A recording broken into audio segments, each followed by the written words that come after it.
gente, vamos começar então. Boa noite a todos, obrigada pela presença de todos. Eu estou falando em nome da Diretoria de Finanças da Câmara Brasil-Israel de Comércio e Indústria, Rio de Janeiro, e nós estamos muito felizes hoje de receber o Marcelo Astracan aqui como nosso convidado, meu e do Mauro, para a nossa segunda live na série Orgulho Empresarial.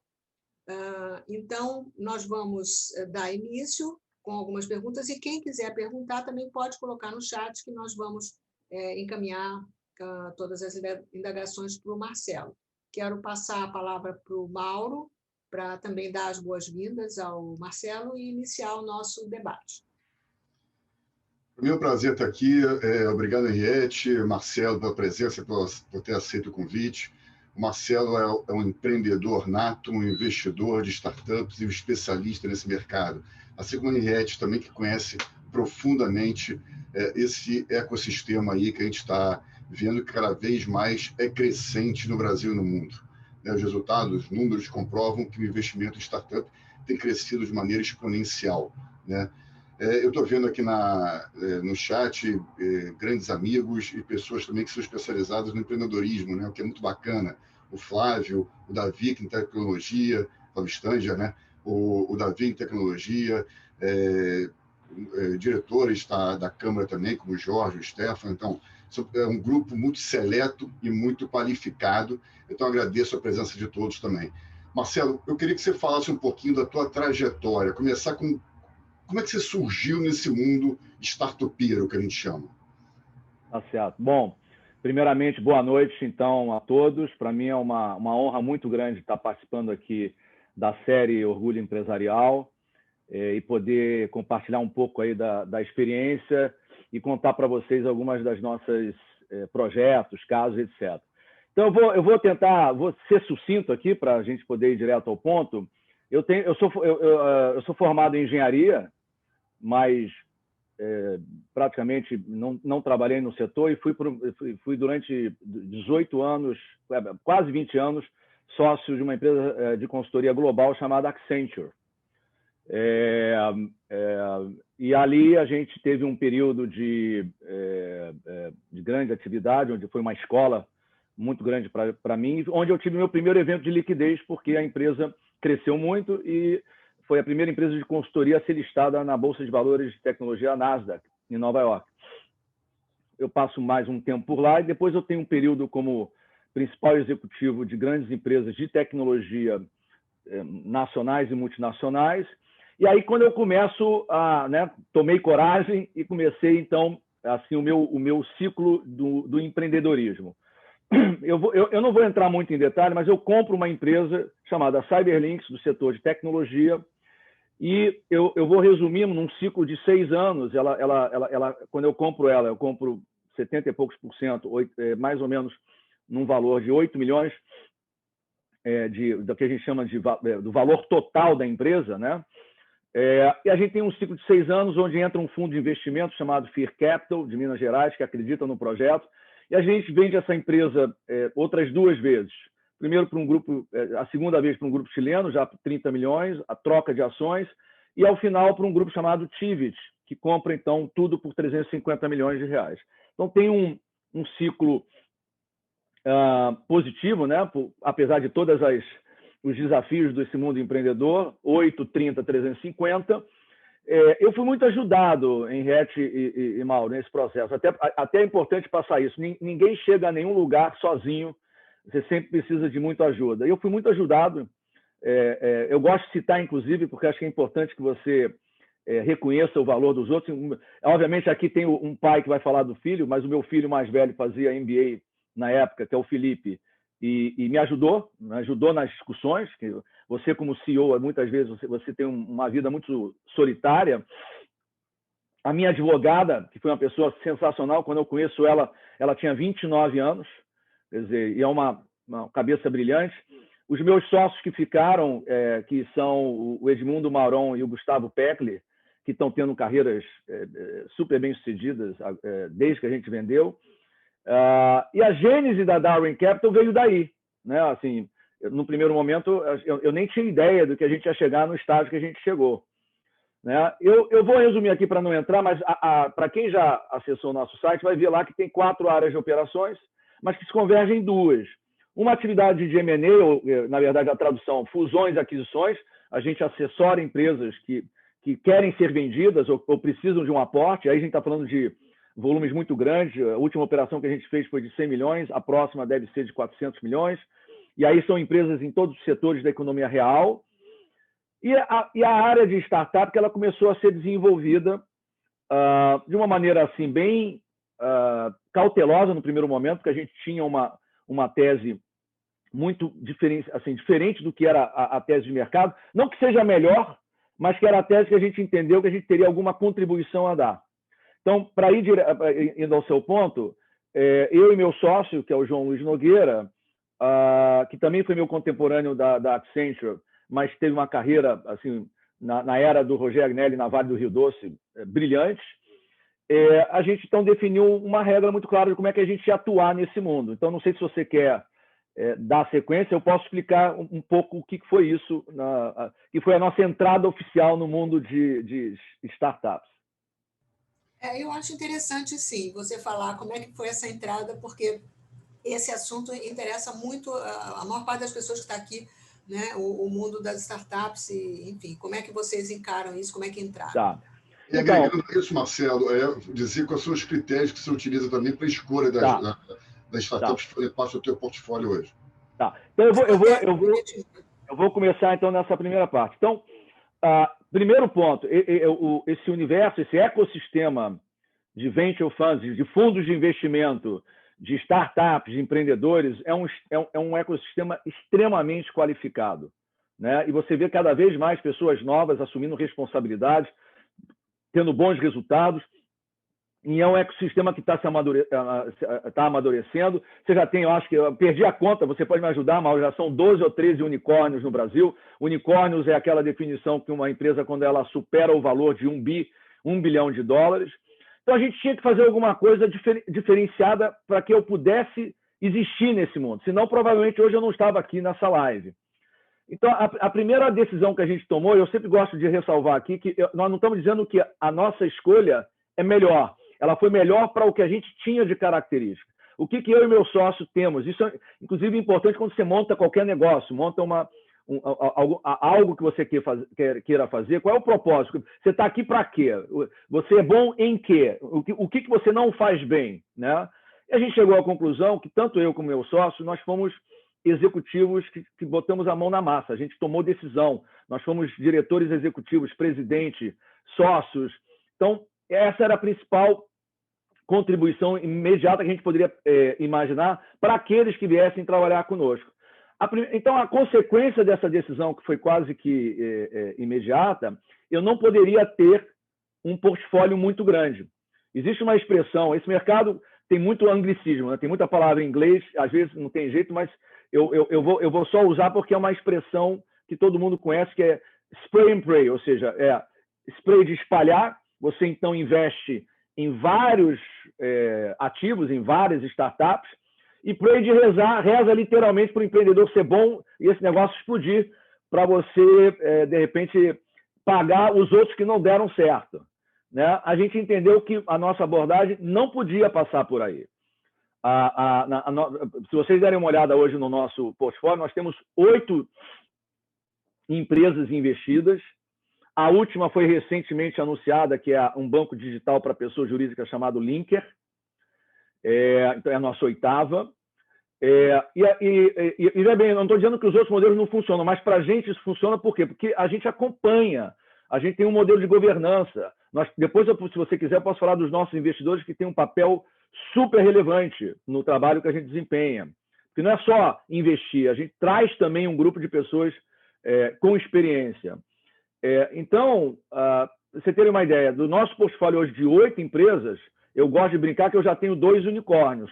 Um no padrão oficial, que é $1 bilhão, e a outra que já no universo do $1 bilhão. Quer dizer, a gente conseguiu, com 8 startups, ter já um desempenho em relação ao resultado muito bom.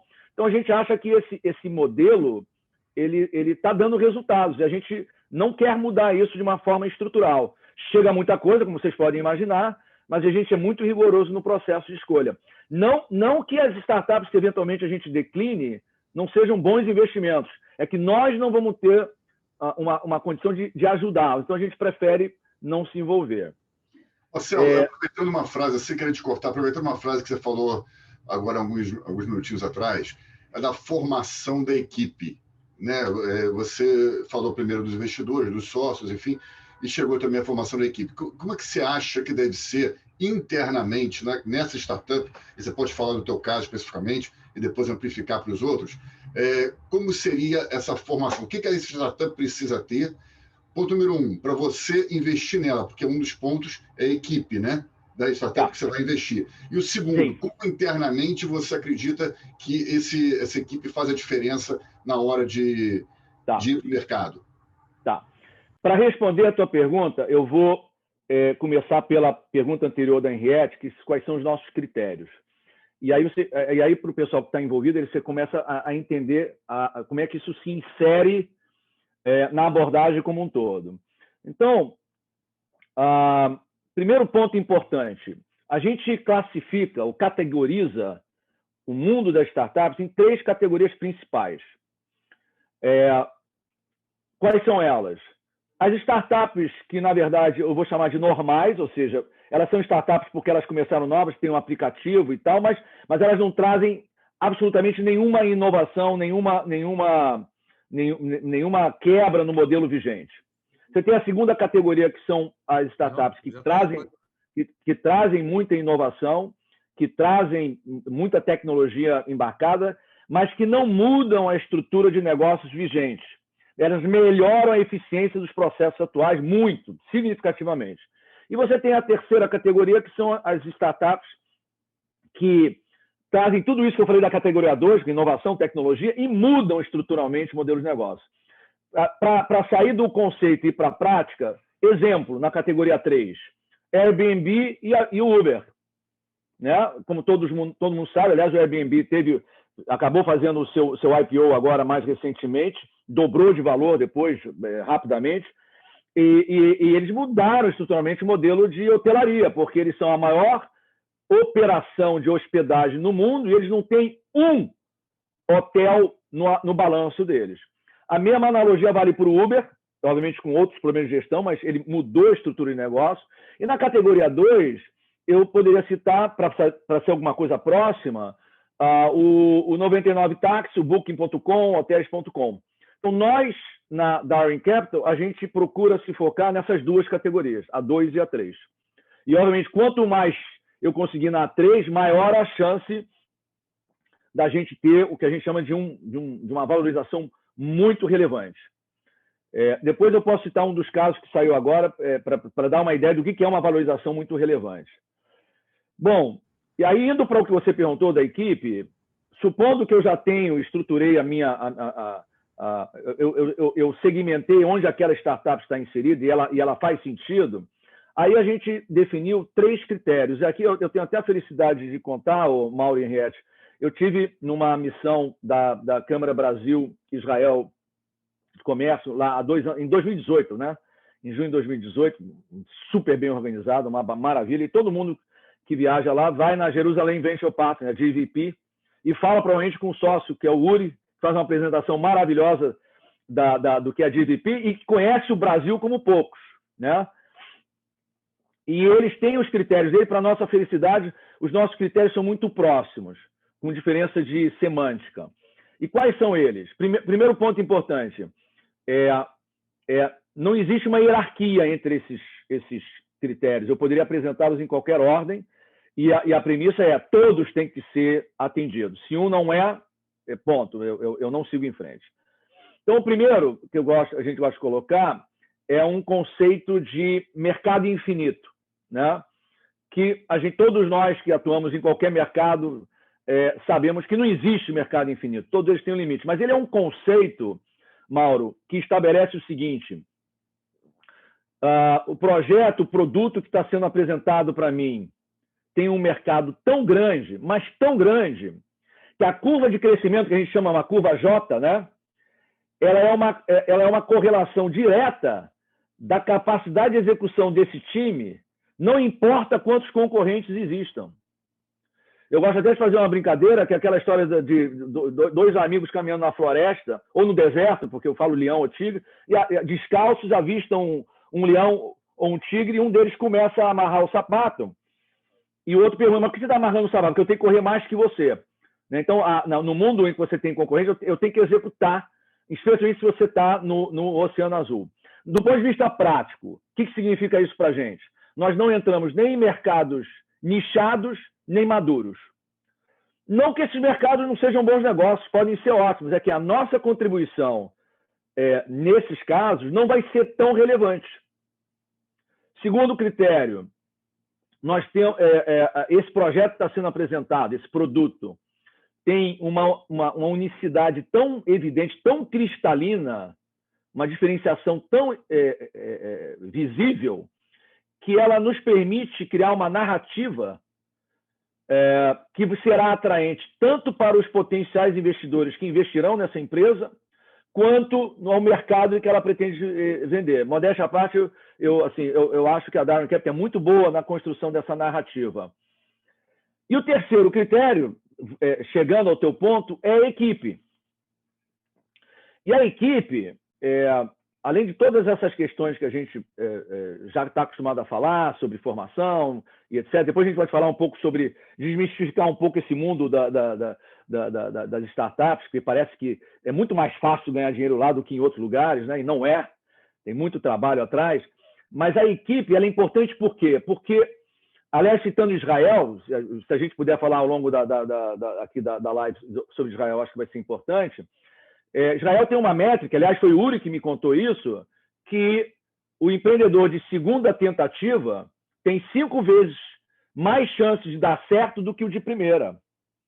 Então, a equipe, qual é a questão da equipe? Existe um termo nesse nosso mundo chamado pivotar, pivô do basquete, né, que distribui e tal. Então, pivotar significa o seguinte: eu tinha uma tese, eu tinha um modelo, eu pensei, só que eu passei a ter muita dificuldade e eu tenho que ajustar esse modelo. Eu, por exemplo, tenho uma startup chamada Bivari, que atua no mundo de benefícios, que estava indo super bem, de repente veio a pandemia.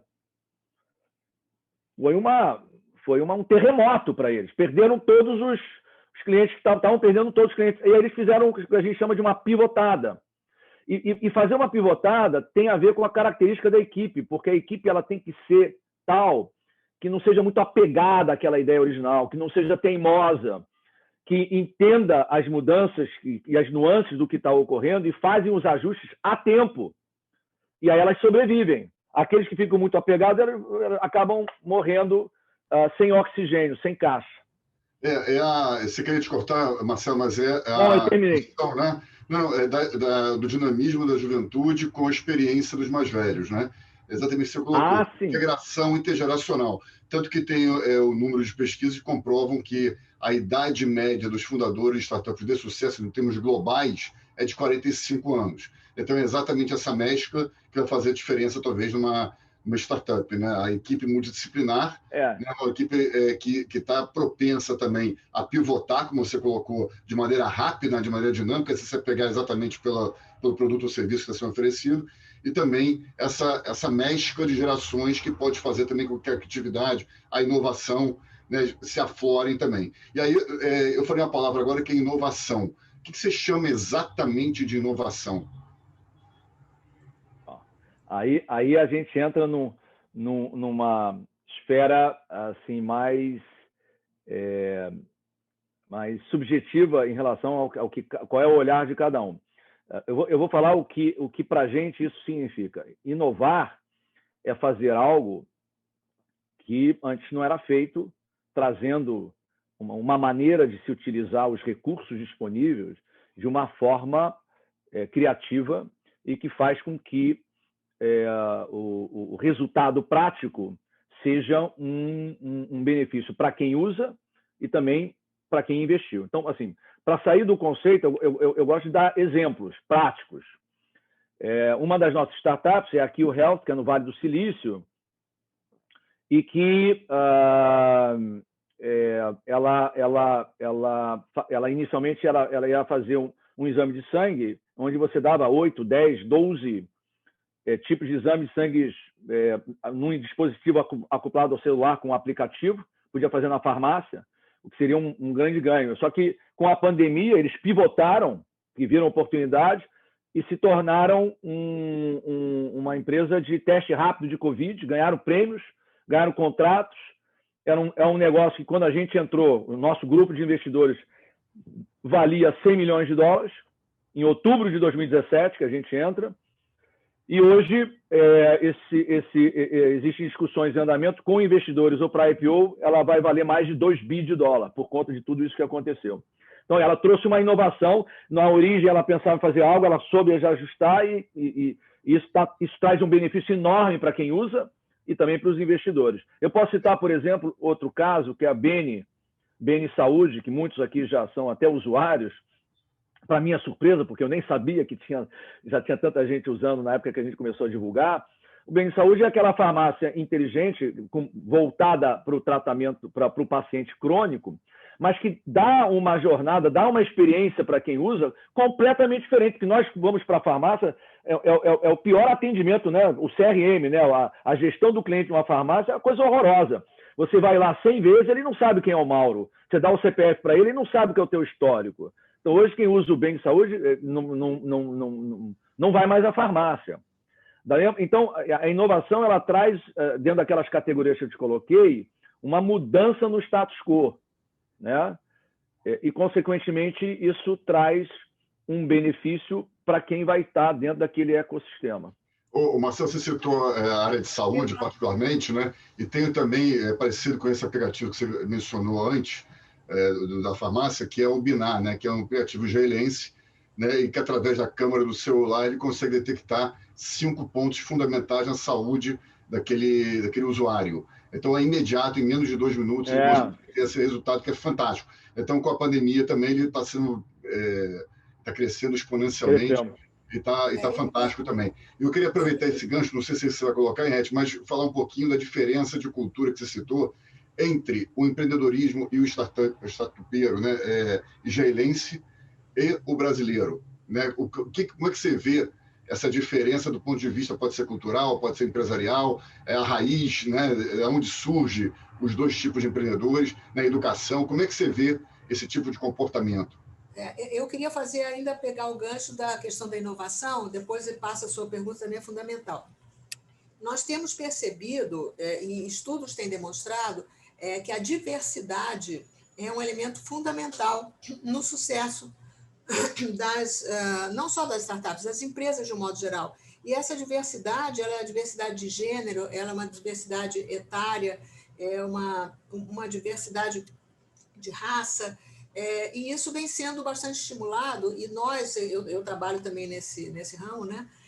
Nós temos estimulado muito, nós temos uma carteira de startups que basicamente tem empreendedoras mulheres e investidoras anjo na faixa de 40%, quando o mercado são 7% de mulheres. Nós temos 40% na nossa carteira. E temos também o estímulo ao empreendedor negro, à mulher. E eu queria que você falasse um pouquinho disso, se vocês também têm uma postura proativa nesse trabalho de Venture Builder, Marcelo, dessa pegada de diversidade nas startups que vocês estão sob o seu guarda-chuva. Veja, bom, primeiro, eu acho que no mundo de hoje, e especialmente com o que acontece globalmente, a gente precisa cada vez mais de diversidade, não só nesse que você falou, mas diversidade no sentido de uma maior compreensão, tolerância, né? Saber respeitar a opinião do outro, e isso não deixa de ser diversidade. Então isso já é quase que uma cláusula pétrea, né? Eu acho que isso tem muito a ver com até valores judaicos, né? Valores humanistas, que são muito importantes nas nossas vidas, na nossa formação como judeus, mas na forma como a gente também pratica o nosso dia a dia. Então tem esse aspecto. No meu caso, eu sou o que eu chamo de uma boutique, né? Então, eu não tenho escala para criar segmentos, assim, seja por indústria, seja por isso. Mas o que a gente percebe de outro lado, é que aquelas que estão tendo bons desempenhos são aquelas, e o mundo da startup permite isso, são aquelas que já trazem no seu bojo a diversidade, né? Eu obviamente, quando a gente investe, eu não posso exigir, a gente percebe que tem uns que são mais, outros são menos, mas a gente percebe que há esse interesse. Então, por exemplo, todas as nossas startups, sempre a questão do envolvimento feminino, para mim, eu acho que isso até deixou de ser, para mim, nesse universo startup, nessa geração, algo quase que um pré-requisito. Essa nossa última startup investida, que é a Linker, que é um banco digital para pessoa jurídica, que lançou agora um cartão internacional sem limites, né? A gente vai até divulgar isso já já.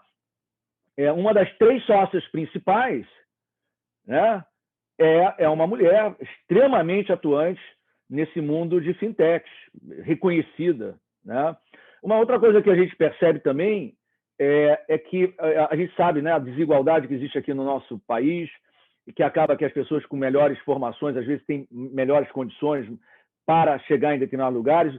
O mundo startup, de alguma maneira, ele permite que isso possa ser, de alguma forma, assim, compensado, vamos colocar assim, porque tem muita gente muito boa tecnicamente e que acaba, através de uma estrutura startup, participando de um projeto vencedor.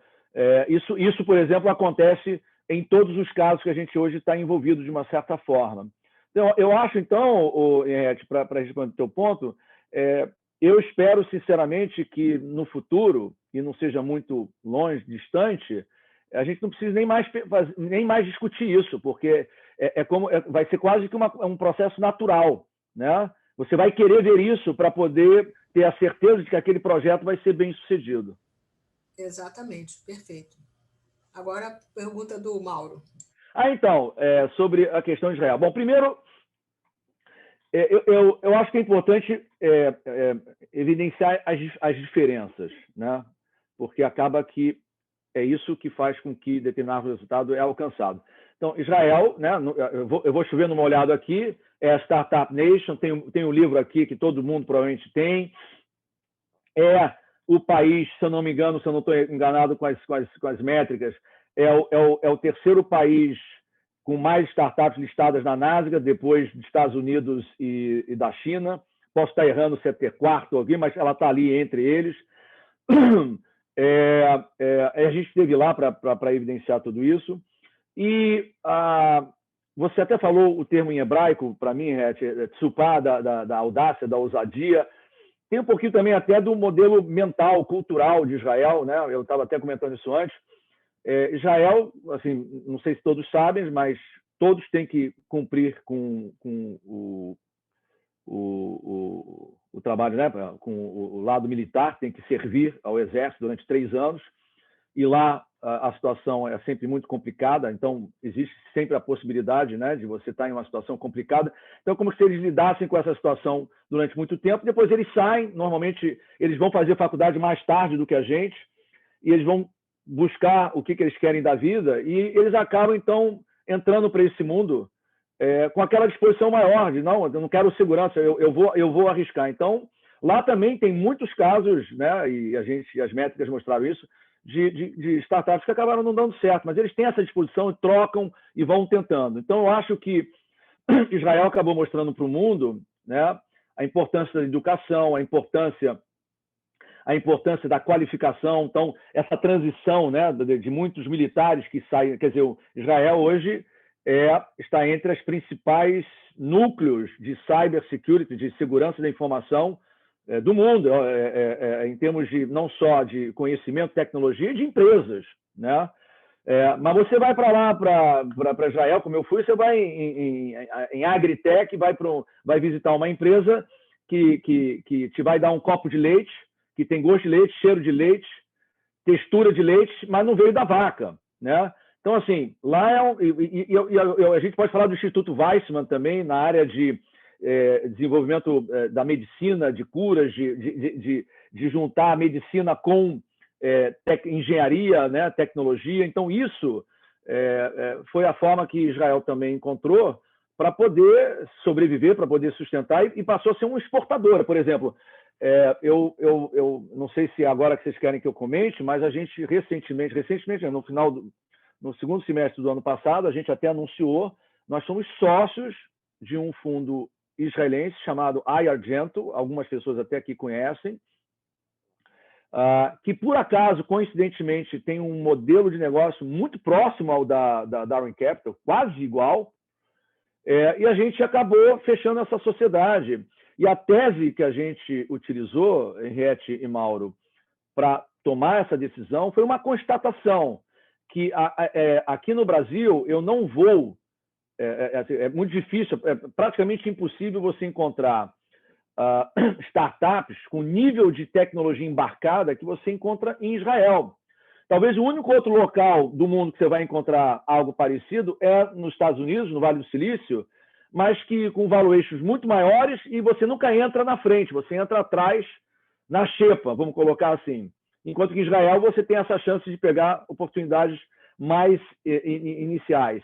E com uma outra característica que diz respeito a Israel, que é o fato de que qualquer startup que começa e que nasce lá, ela começa global, porque Israel é um país de 9 milhões de habitantes, então é um mercado muito pequeno. Então, eles, quando concebem qualquer coisa, eles já pensam no mundo. Então, por exemplo... Fora a questão governamental, né? O que o governo dá também de apoio, de suporte. Eu tive lá, eu não vou me lembrar o nome, mas lá existe como se fosse ele tem, eu acho que ele tem status até de como se fosse ministro, mas é um secretário de inovação. E lá eles têm uma política, não sei se mudou, mas que eles te dão $500 mil, você tem que dar uma contrapartida, acho que de 10%, 50 mil, para desenvolver o teu projeto. Eles não estão nem muito preocupados com o retorno. A lógica é, se vier a dar certo lá na frente, você vai ter que, então, dar algum retorno para eles, mas eles querem desenvolver o quê? O ecossistema de startups. É o governo dando esse estímulo, permitindo que muita gente possa começar os seus projetos, o que não acontece hoje aqui no Brasil. Infelizmente, a gente tem um potencial enorme. É óbvio que aqui no Brasil a gente acaba substituindo, você tem as aceleradoras, vocês têm os venture funds, que acabam permitindo que o ecossistema aqui evolua. Marcelo, você falou de cultura e de educação, né, comparando os dois modelos. Eu defino muito, por exemplo, que a gente tem que dar noções de empreendedorismo, de inovação, de várias características que hoje são exigidas no mundo corporativo, de forma geral, né, seja a empregabilidade, seja o próprio empreendedor, seja soft skills novas, enfim, tudo que está surgindo, exige lá, no momento da contratação do profissional, mas a base dele no processo educativo mais básico mesmo, às vezes não é sustentado, né? Então, como é que você vê transformar o processo educativo lá embaixo, né? Inserindo nele noções de empreendedorismo, noções de inovação? Como é que você vê essa forma de a gente conseguir, aos poucos e gradativamente, essas novas gerações incutindo essa política natural, né? Da possibilidade de erro, né? Da possibilidade de inovar, de ser um empreendedor, coisa que o brasileiro sonha, mas muitas vezes não sabe como colocar concretizar isso, né? Bom, primeiro deixando bem claro, eu não sou especialista em educação e eu não tenho todo o conhecimento para dizer como é que você vai fazer isso lá embaixo no ensino básico. Eu tenho assim, a minha percepção, em função da minha experiência, do que eu já vivi, e isso aconteceu em vários estados. A gente teve lá atrás a produtividade, a reengenharia, né? Você trouxe a inovação que veio com as telecomunicações. O mundo se desenvolve, tem se desenvolvido muito rápido. Tudo que modelos como a Amazon trouxe nesse novo padrão de consumo que a gente hoje tem, que a pandemia, né? O que a gente fez em um ano é o equivalente a 5, 10 anos numa situação normal. Então, o mundo, na minha opinião, e o Brasil também, tem mostrado essa capacidade de se adaptar. Aliás, por isso eu gosto muito do nome da minha empresa, porque é inspirado em Charles Darwin e na teoria da evolução das espécies. Então, eu acho que em todo o processo, como a gente está vendo, e você vê que tem muita gente entrando, às vezes nem sempre com todo o preparo, muito instinto, muita intuição, né? E não quer dizer que isso não possa dar certo, mas não tenho dúvida que com melhor formação, como sempre, você vai conseguir ter melhores resultados. Então, assim, dentro do meu conhecimento, Mauro, o que eu entendo é que hoje já existe práticas, métodos comprovados que permitem que você possa, por exemplo, criar, já devem ter cursos sobre isso. Hoje ele não está estruturado, mas você já consegue trazer essa formação dentro de qualquer formação, né? Pode até ter um curso específico, né, no futuro, mas dentro das formações atuais. Então, eu acho que isso é algo que pode trazer muito benefício. Porque eu acho que tem um trabalho a ser feito, e eu não sei se é no ensino básico e tudo, e aí de novo, é uma leitura que eu tenho no mercado, que a gente tem que talvez desmistificar, e até uma expressão que eu costumo usar, tem muita alegoria e pouco enredo, tem muito oba-oba. Como se, de repente, você agora resolveu criar uma startup, passou a ser empreendedor, e tudo que você não fez no passado agora vai acontecer em 1, 2 anos, você vai ficar milionário, você vai para a bolsa e etc. Não, né? Não é isso que acontece. É muito importante que as pessoas saibam que o mundo do empreendedorismo é igual a qualquer outro. Você pode, olha, eu prefiro ser advogado, engenheiro, médico, cada um tem as suas características, mas o mundo do empreendedorismo, quando você vê que empresa tal foi para a bolsa, empresa tal foi vendida para o SoftBank, vale não sei quanto, $1 bilhão, tem muito trabalho antes. Em casos como a Amélios, que eu não sei se vocês conhecem, que está nesse mundo do cashback, que foi agora recentemente para a bolsa, quase quebrou, né, lá atrás. A Neogrid, que existe há 25 anos, que foi agora, outro caso bem sucedido.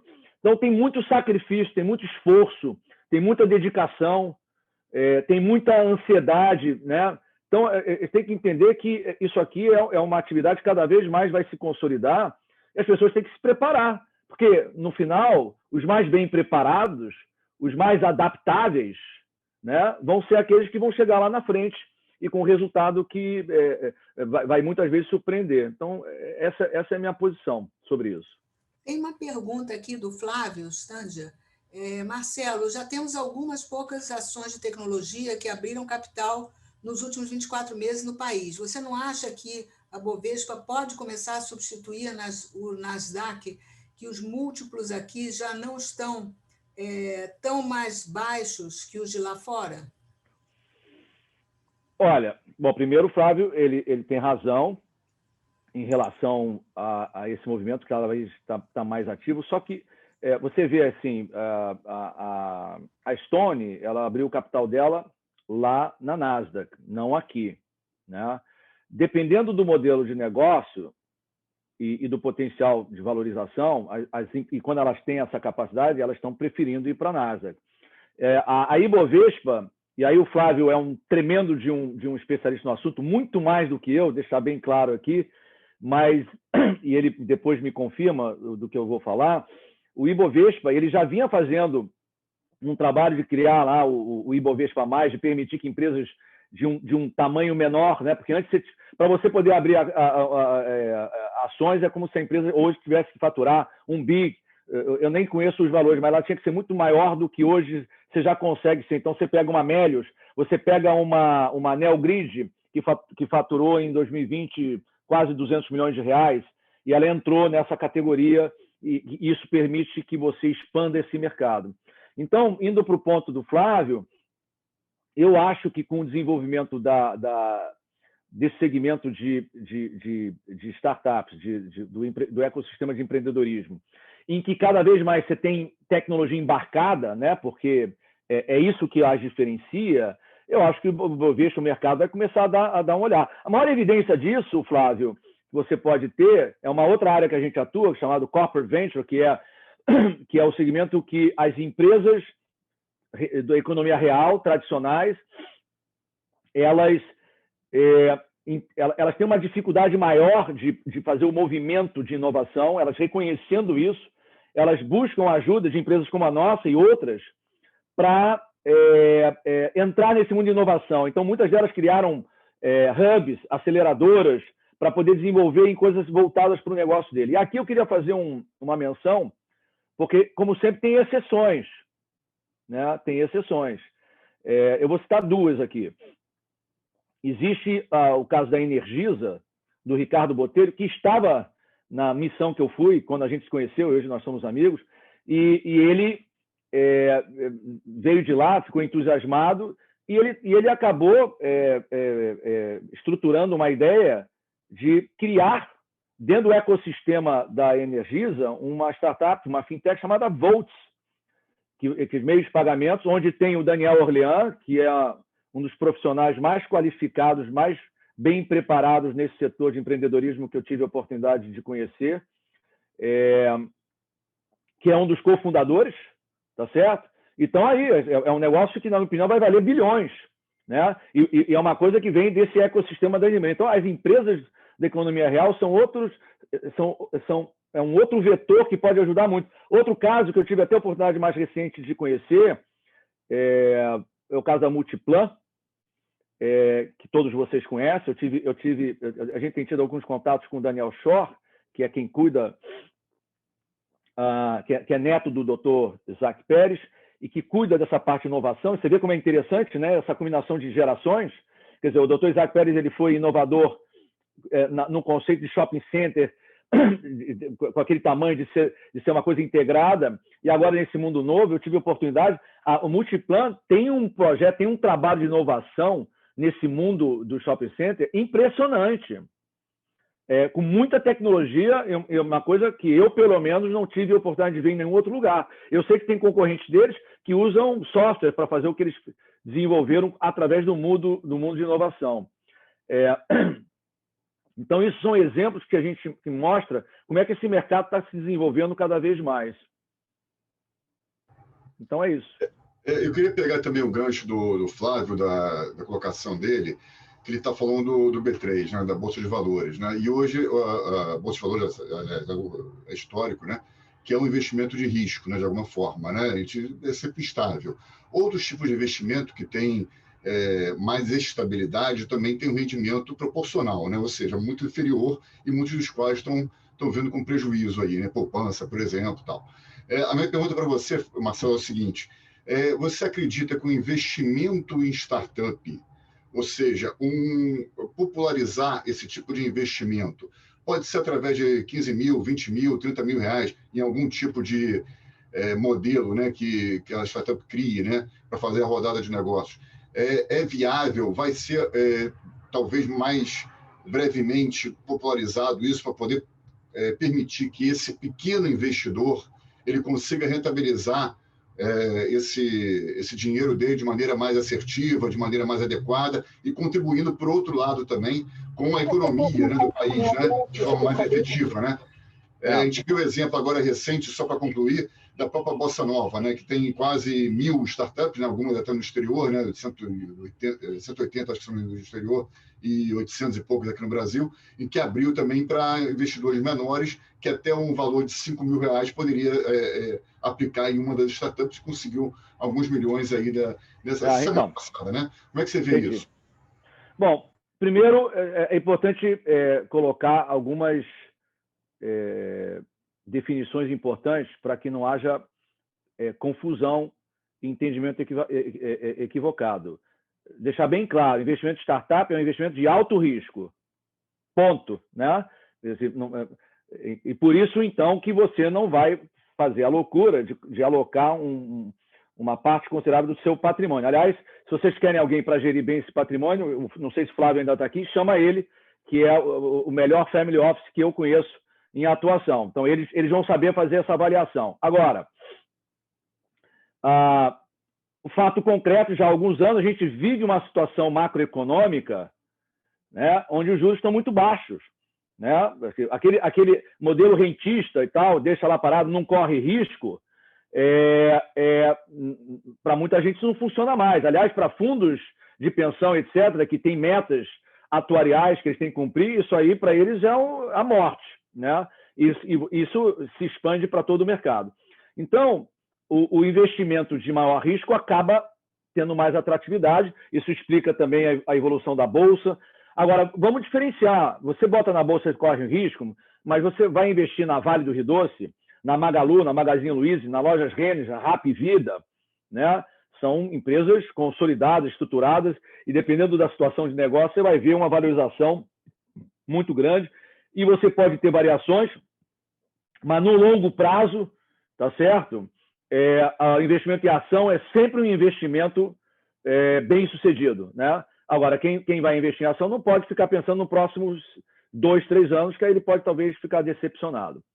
Posto isto, no universo das startups, você tem níveis de investimento, né? É óbvio que isso vai escalonando e você vai ter perfis de pessoas. Então, hoje tem muita... Só para vocês terem uma ideia, nós na Darwin Capital, a gente tem um modelo em que a gente... De novo, essa é uma outra diferença que a gente tem. De novo, não estou dizendo que o nosso é melhor, mas é o nosso modelo. 95% dos fundos de investimento, quando você, Mauro, quer investir num fundo, você vai botar o seu dinheiro lá, 100 dinheiros, e ele vai ter uma taxa de administração que ele vai cuidar, vai cobrar de você por estar fazendo esse trabalho importante, e vai ter uma taxa de performance, né, nas startups que ele está fazendo, que em geral é IPCA mais 6, o que superar isso, ele em geral tem 20%, aí pode ter variações. Nós na Darwin Capital, a gente não usa desse modelo. O investidor que, por exemplo, esse caso da Q Health, que é um investimento muito grande, ou da Zup, que para alguns devem conhecer, que é uma plataforma de meio de pagamento que a Movile, né, da iFood, hoje é nossa sócia, também teve um crescimento exponencial. O que ele ganhar é dele, eu não tenho participação, né? Então, mas é importante saber que você está entrando num segmento de maior risco. Então, obviamente, cada pessoa tem a sua situação patrimonial, né? Você vai ter que fazer alguma coisa, uma alocação de acordo com esse modelo de risco, né, que as pessoas têm. Tem gente que tem disposição maior ao risco, tem gente que não. Se você quer preservar patrimônio, você, obviamente, tem que saber alocar isso de uma maneira que não vai impactar. O que você falou de menores valores já existe muito antes dessas novas iniciativas. O modelo, de novo, o termo em inglês é crowdfunding, seria fundo de multidões, né? Fundo do povão, que são modelos que você até bota na internet, cada um pode botar R$1.000, R$500, aí cada um tem o seu modelo e você investe nesse mercado. Tem muita gente hoje que faz isso. Tem um caso da Jinjin, que eu tenho que agora, eu esqueci agora o nome, mas que eles fizeram e que acabou sendo comprado pelo Bradesco, um caso super bem sucedido, que aliás é uma startup liderada por uma mulher judia. Ela fez um trabalho de crowdfunding 2 vezes, né? Então esses modelos de crowdfunding eles já estão se popularizando, né? O que eu sempre vou falar sobre isso vale não só para startup, vale para qualquer modelo, você tem um dinheiro, você tinha um patrimônio, vendeu o teu dinheiro, pensa em quem você vai dar a responsabilidade para fazer a gestão do teu investimento. Se é uma startup, tá certo? Se são fundos, ou se é, por exemplo, o caso do Flávio que está aqui, que faz gestão de patrimônio de pessoas. Então, eles têm não sei quantos especialistas, 24 horas por dia, o ano todo, analisando todas as possibilidades diferentes de investimento, né? Eles têm formação, qualificação, você vai botar lá. O mesmo critério vale para startups, né? Ou vale para você tomar a decisão, vou investir aqui e não investir naquilo. Tá. Tem uma pergunta aqui, na verdade é mais uma consideração da Valéria Chossar. Importantíssimo, Henriette. Na minha opinião, startup para inovação está diretamente ligada em resolver gargalos da sociedade. Aqui, Brasil, inovação para igualdade e equilíbrio econômico e, como o Marcelo falou, ser relevante para os 2 lados. São super bem-vindas, como, por exemplo, a conta Black. Somos tão criativos e tão resilientes que muitas outras investidoras venham. Concordo. E o Roberto acabou de escrever, gostaria de saber o escopo da Cerot, de agro, como ele vê as startups de agro, dada a performance do Brasil no segmento. O setor de agro Bom, aqui eu não vou falar nenhuma novidade. O setor de agro, a gente sabe que o Brasil entra em crise, sai de crise, e o setor de agro está ali, não muda, né? Ele só cresce, só vai bem. e isso tem uma série de razões, não vou entrar no mérito. A área, o chamado agritech, né? Assim, a agribusiness, o startup desse setor, é um dos setores que mais cresce, até porque é um setor que demanda muito e tem muita oportunidade. Por exemplo, nós, junto com a iArgento, a gente tem hoje uma startup investida nossa também, chamada SciRoot, que está hoje operando no Brasil também, e que ela permite que você melhore a eficiência de irrigação. Lá em Israel, inclusive, o Ricardo Botelho, a gente esteve nessa empresa espetacular. É uma empresa que desenvolveu uma tecnologia que ela permite que você descubra, através dos equipamentos que eles desenvolveram, os vazamentos não perceptíveis em terras e ambientes que acabam trazendo assim, prejuízos enormes. Você tem no agribusiness também isso que eu estou te falando, de fabricação de produtos que não vêm dos meios naturais, né, através de tecnologia genética. Aqui no Brasil, por exemplo, eu conheço 2 fundos com os quais a gente tem boa relação, inclusive, que montaram estruturas verticais dedicadas a agribusiness. Uma é a da KPTL, KPTL, antiga A5 Capital Partners, que se incorporou ao INSEAD. Hoje deve ser, eu acho, o maior venture capital do Brasil, com mais de 1,2 bi sob gestão. O Renato Ramalho, que assim, nosso parceiro, é o sócio principal. Ele, assim, todo dia estão anunciando alguma novidade nesse setor. Uma outra empresa, um outro fundo que atua muito forte nesse setor é o São Paulo Ventures. E essa é uma área que, assim, é aquela correlação com a economia, né? E como a Valéria falou muito bem, essas startups, elas vêm resolver um problema de negócio estrutural, que os modelos conhecidos ou não resolveram, ou levariam muito tempo para resolver. Essa é uma outra vantagem. A forma como você desenvolve hoje a tecnologia utilizada, você, num espaço de tempo muito mais curto, você consegue chegar a uma solução. Marcelo, você falou do setor de agro, né? Na tua visão, você tem algum outro segmento específico da economia que você acredita que a startup pode ser bem fundamentada e pode crescer mais rapidamente? Olha, Mauro, na verdade, hoje você tem vários, né? Você tem EduTech, de educação, FinTech, não precisa falar mais nada, HealthTech, de saúde, você tem Retail Tech, de varejo,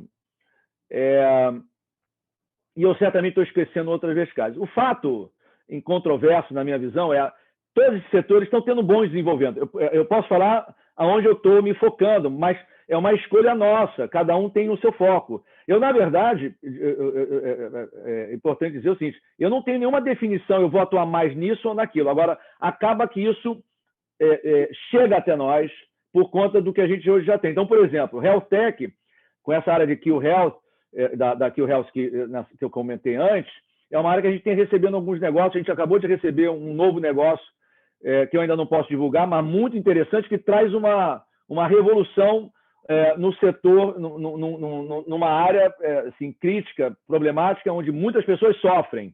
Então, como a Valéria comentou, se essa startup for bem sucedida, ela vai resolver um problema que levou anos para ser resolvido, né? Podíamos citar até, se você for pensar bem, o desenvolvimento da vacina da Pfizer com a BioNTech é um pouco disso. Eles conseguiram desenvolver um negócio. Eu estava lendo lá dos 2 sócios lá da BioNTech, que são turcos de origem.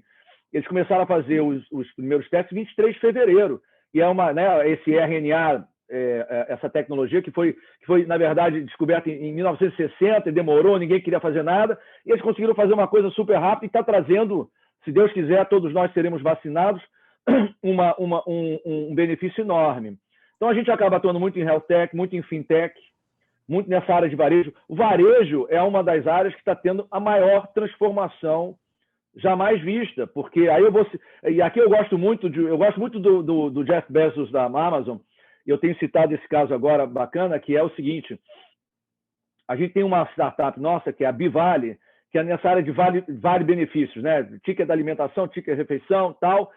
E esse é um oligopólio, né? É um mercado oligopolizado. Você tem 3 empresas, Sodexo, a Alelo e a Ticketware, que detêm 88% desse mercado, não fazem nada de novo. E agora existem novas empresas, como a Bivari, como a Caju, como a Flash, que trouxeram uma inovação enorme.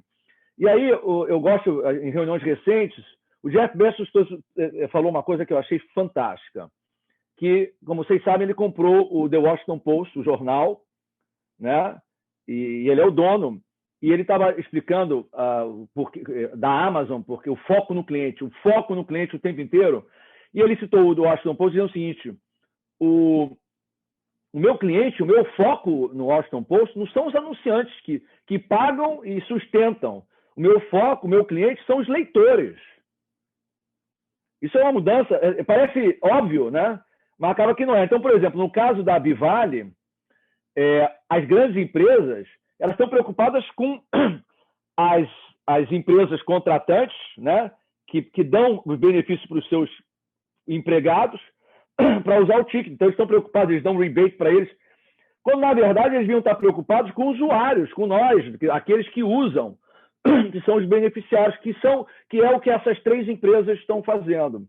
E só para complementar, foi interessante que a gente estava tendo uma reunião com um dos fundos, quando a gente estava conversando, e aí o sócio desse fundo fez uma pergunta típica, que foi o seguinte: mas, pessoal, vocês não acham que essas grandes empresas podem fazer a mesma coisa? Eles vão entrar e vão acabar com o seu mercado?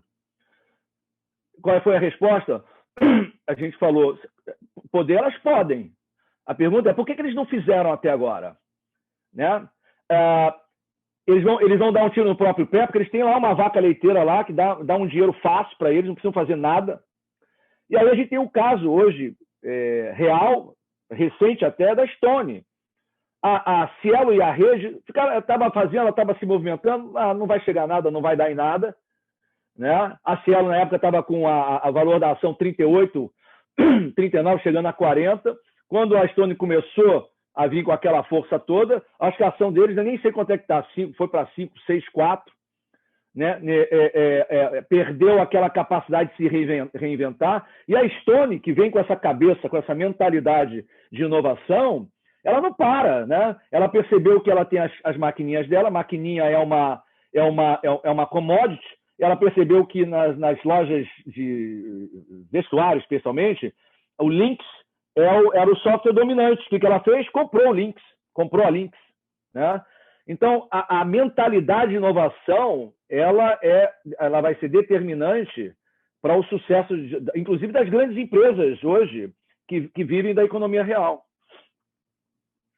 Nós estamos quase chegando ao final. Eu queria colocar aqui 2 coisas. Uma, o Ronaldo Adler diz: Marcelo, você não acha que os administradores de recursos deveriam ter uma visão direcionada para esse novo filão em ambiente de juros baixos? E eu queria colocar aqui também o seguinte: nós, na Aging 2.0, nós temos o Global Startup Search, que anualmente nós buscamos senior techs, ou seja, a gente busca estimular o mercado de startups para essa visão de saúde e qualidade de vida, de produtos e serviços voltados para os seniors.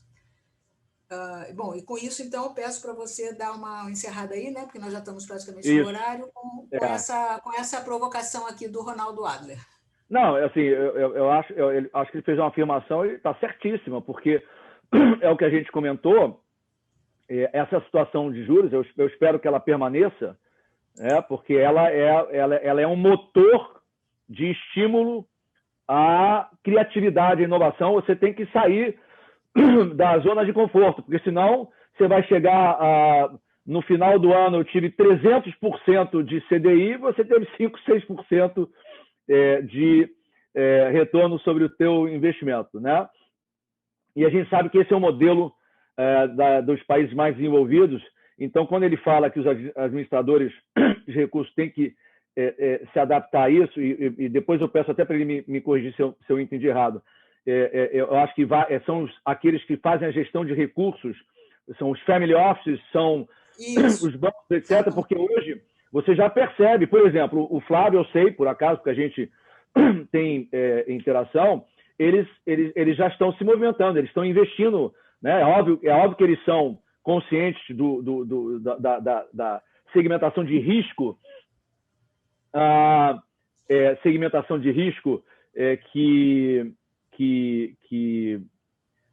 cada investimento, cada alocação tem que fazer, tem que ser feita. Agora, você pode, num patrimônio qualquer, de R$1.000, de 1 milhão, de 1 bilhão, você pode alocar um percentual de 1%, de 2%, de 3% nesses investimentos. Então, por exemplo, só para vocês terem uma ideia, esse investimento que a gente fez na Q Health, quando ela valia $100 milhões, e agora, eu não sei quando é que isso vai sair, porque lá nos Estados Unidos tudo é diferente, mas a gente sabe que se o valor que for negociado de pre-money for 1,5 bi de dólar, para ela chegar aos 2, nós vamos ter, nós sócios lá, vamos ter o que a gente chama de um cash on cash, o valor investido, quanto a gente vai tirar, de 8,7 vezes maior do que a gente entrou. Então, imagina, se você botou R$100, você vai sair com R$870, né? Em 4 anos, quase 4 anos, que outro negócio vai te dar? Agora, junto com isso, você pode ter vários outros casos que dão errado também. Então, investimento em startup, você tem esse risco. E eu acho que a partir do momento que essas estruturas, esses administradores que o Ronaldo comentou, começarem a entrar com mais peso, porque hoje não são todos, né? Não são todos, isso também não deixa de ser um estímulo ao mercado, Henriette. Que nem você comentou que lá em Israel nós temos o governo, nós temos os fundos, nós temos o mundo todo indo para lá, né? São cases e cases bem-sucedidos. A Mobileye, que todo mundo conhece hoje, que foi comprada pela Intel, a Waze e vários outros que estão lá. Você começa a movimentar esse mercado. Então, eu adoraria que isso acontecesse. E eu acho que, de certa forma, já está ocorrendo, ainda timidamente, mas já está ocorrendo. Em relação ao que você comentou do senior, Senior Tax. Eu entendi, assim, de melhorar, assim, que pessoas mais velhas possam usar aplicativos. Não sei se eu entendi corretamente a sua pergunta. Não. As Senior Taxes são startups cujos produtos ou serviços são voltados para a população 50+, para a melhoria da saúde e qualidade de vida dessa população. Isso. Então, de novo, é mais uma área, eu acho que isso tem a ver até com questões socioeconômicas de cada país, cada vez se vive mais, graças a Deus, cada vez, e com mais qualidade, tá certo? Com mais recursos. Então, é uma população superativa, é uma população com alto poder aquisitivo em geral, e naturalmente você tem um mercado a ser desbravado. Exatamente, e que ainda não está no radar das startups. Muito poucas startups estão voltadas para esse público que gira bilhões de dólares anualmente. Eu acho que tem um desafio importante. Eu posso falar de um dos casos nossos, que é o Beni Saúde. Uhum. A gente percebeu em pesquisas que as pessoas mais velhas, na medida, assim, nossos pais, mães, etc., eles têm mais dificuldade. Não são todos que têm essa facilidade de usar um negócio como esse aqui, botãozinho aqui, tanto é que tem um anúncio de um celular com figuras grandes, etc. Um dos desafios que eu acho que a gente vai ter nisso que você está comentando é fazer com que não só os Senior Tax, os aplicativos voltados, mas os outros também, aplicativos de banco, aplicativos de viagem, eles possam usar, porque hoje no Beni Saúde a gente descobriu que a gente tem muitos clientes que não estão cadastrados, mas que são os filhos comprando para os pais, né? Então, eu acho que aqui tem um espaço para os aplicativos, para as startups, até para expandir a sua rede, porque eles vão ter mais pessoas usando, porque ele não vai depender de alguém usar, né? Agora, é óbvio que tem toda uma característica aí, uma particularidade a ser endereçada. E é o que nós estamos estimulando no mercado, no Agent 2.0, com esse concurso que é mundial, né? Então, muito legal. Interessante, muito legal. Já estou fazendo aqui a minha propaganda. Vamos estar começando esse... Bom, eu quero agradecer muito. Eu não sei se Mauro tem mais alguma pergunta, mas nós já estamos aqui 8h07, né? Agradecer Primeiro, 30 pessoas estiveram assistindo. Agradecer, foi brilhante, amei a sua exposição, Marcelo, sempre muito instigante, e Mauro, as perguntas excelentes também, e o público que participou. Então, eu deixo o Mauro e Marcelo para as palavras finais para encerrarmos essa live. Eu acho que é isso mesmo. Marcelo abordou o tema de maneira muito feliz, né? Eu acho que fez algumas provocações também, desmistificou um pouco esse universo de startup, que é o que a gente queria também, né? Nem tudo é glamour, nem tudo são flores, né? Eu acho que como ele colocou muito bem, no mínimo tem 4, 5 anos aí de estrada, e a estrada tem que ser planejada, tem que ser estruturada, tem que ser com estratégia bem definida, com uma equipe muito bem formada, multidisciplinar e diversa, né? Porque senão não vai dar certo, né? Além de outros aspectos também, claro que tem um aspecto técnico e um aspecto qualitativo, e eu acho que esse universo Marcelo abordou de maneira brilhante. Eu agradeço a todos pela participação também, a Câmara, né, que está promovendo o evento, a Câmara Brasil Israel está promovendo, a Henriette pela moderação em conjunto, que ela sempre é fantástica. E dá para você a palavra final, Marcelo, para você fazer as tuas considerações finais aí. Bom, primeiramente eu queria agradecer a oportunidade. Para mim é sempre uma alegria poder compartilhar um pouco do que a gente vive no dia a dia. Tem muita curiosidade. Esse é um assunto, como vocês já sabem, que desperta muita atenção, né? A gente vai, até no mundo, no ambiente social, você vai jantar, estou investindo, estou fazendo, meu filho está numa aceleradora. Então, isso é um assunto. E eu acho que tem uma oportunidade muito grande da gente poder também dar essa condição, ajudar as pessoas que querem entrar nesse mundo, mais velhas ou mais novas, a desbravarem, mas como você falou antes, Mauro, com conhecimento, com método, né?